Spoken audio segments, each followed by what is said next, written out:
Dia hanya takut kalau suaminya pergi kerja, sensasinya dia datang, dia nggak bisa mengelolanya.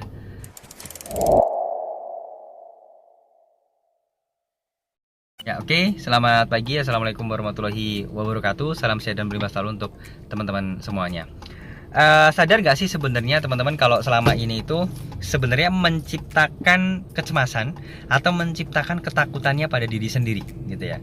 Nah, permasalahannya adalah kadang kita nggak sadar, kadang teman-teman juga nggak menyadarinya bahwa kecemasan yang datang, yang sering menghinggapi kita gitu ya, menghinggapi teman-teman lebih tepatnya, itu justru malah kita ciptakan sendiri.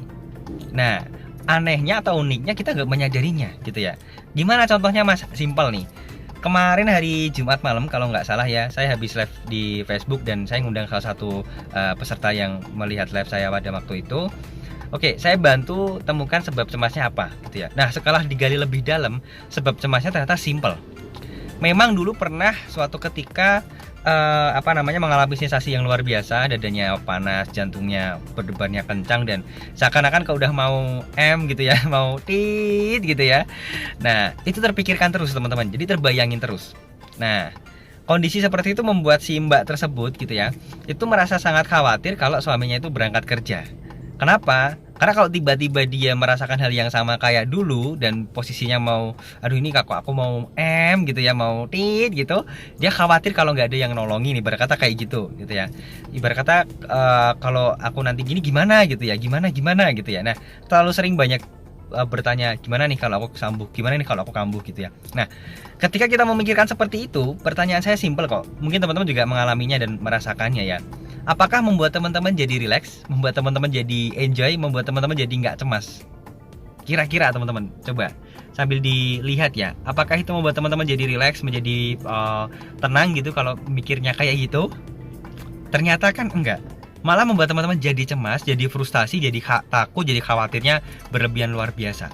Ya sama dengan Mbak Ratna kemarin ya yang coba saya bantu ya. Ternyata simple. Dia hanya takut kalau suaminya pergi kerja, sensasinya dia datang, dia nggak bisa mengelolanya. Maka kecemasan dia itu bukan datang tiba-tiba ya teman-teman ya, tapi ada sebabnya. Sebabnya apa? Ketakutan dia kalau suaminya berangkat kerja. Nah, maka saran saya pada waktu itu, saya bilang ke Mbak Ratna ya, Mbak, apa sih yang dipikirkan ketika suaminya berangkat kerja? Aduh, apa nanti kalau kamu gimana? Aduh, Pak, kalau aku ini gimana gitu ya. Simple teman-teman. Kalimat yang disampaikan Mbak Ratna itu adalah kalimat tanya yang sifatnya pesimistik ya, sifatnya negatif. Maka itu yang membentuk pikiran Mbak Ratna kemudian menyebabkan kecemasan. Sudah mulai dipahami ya teman-teman ya. Kalau Mbak Ratna ketika pada waktu itu bilang, "Oke, Pak, berangkat kerja ya, aku sehat kok, aku kuat kok di rumah."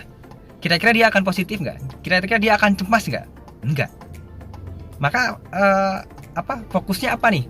Fokusnya ya di sini teman-teman ya. Kalau fokus ada negatif, maka Anda akan cemas. Kalau fokus ada positif, Anda akan rileks, Anda akan tenang, maka sensasinya nggak akan datang, kecemasan nggak akan datang. Sesimpel itu sebenarnya teman-teman. Maka jika ingin lebih powerful teman-teman dan bagaimana bisa membiasakan hal tersebut, mungkin apa yang saya sampaikan ini kayaknya mudah ya dilakukan gitu ya. Ya memang mudah di awal gitu ya. Tapi kalau untuk telaten, kalau untuk benar-benar bisa fokus, konsisten, nah itu yang jadi tantangan terbesarnya teman-teman. Ya, kenapa? Karena wah nanti ada kayak konflik gitu, kayak ada peperangan gitu ya di pikiran kita ini terkait dengan hal tersebut. Nah, bagaimana untuk bisa membiasakan dan melakukan hal tersebut secara konsisten, secara telaten gitu ya. Teman-teman bisa praktek buku saya 5 langkah ampuh berdamai dengan asam lambung, mager dan juga anxiety. Kemudian praktekin semua yang ada di dalam itu. Nah, kalau mau lebih cepat lagi, teman-teman bisa ikut mentoring saya. Jadi bagaimana saya akan membantu teman-teman untuk bisa membiasakan itu jadi semacam otomatis gitu ya, yang harus teman-teman lakukan. Jadi kalau mau mikir negatif, mau cemas, itu udah di pikiran sini udah ke setting nanti, nggak boleh nih, enggak gitu ya. Nanti teman-teman akan melakukan sesuatu hal yang lainnya yang membuat teman-teman nggak jadi cemas. Jadi sebabnya itu nanti kita ganti teman-teman. Karena itu berkaitan dengan kebiasaan berpikir teman-teman, kebiasaan self talknya, kebiasaan batinnya kalau orang Jawa bilang ya, apa yang kita bicarakan dengan diri kita sendiri. Maka itu harus diubah kebiasaan cara berpikirnya, kebiasaan self talknya. Nah, kuncinya di situ. Maka kalau itu udah bisa diubah, maka kecemasannya insya Allah akan banyak berkurang, bahkan nggak akan panik lagi ya, nggak akan memikirkan hal yang aneh-aneh lagi ya. Urutannya kayak gitu teman-teman ya. Dan semua kesembuhan atau kesehatan itu tergantung pada diri kita masing-masing sebenarnya. Bagaimana mindset kita menanggapi atau merespon sesuatu yang terjadi pada diri kita. Nah, kalau mau lebih powerful, mau lebih cepat praktek buku saya, ikut mentoring saya. Insya Allah dalam waktu kurang dari 30 hari teman-teman akan merasakan progres yang luar biasa, sensasinya banyak banget yang berkurang gitu ya, dan nggak perlu ketergantungan dengan yang namanya obat-obatan gitu ya teman-teman ya. Apalagi kalau nggak bisa tidur harus minum A, B, C, D gitu, itu nggak perlu lagi gitu ya. Karena bagi saya itu jauh lebih membahayakan daripada manfaat yang kita dapatkan saat itu. Sekian, salam sehat dan berlimpah selalu. Wassalamualaikum warahmatullahi wabarakatuh.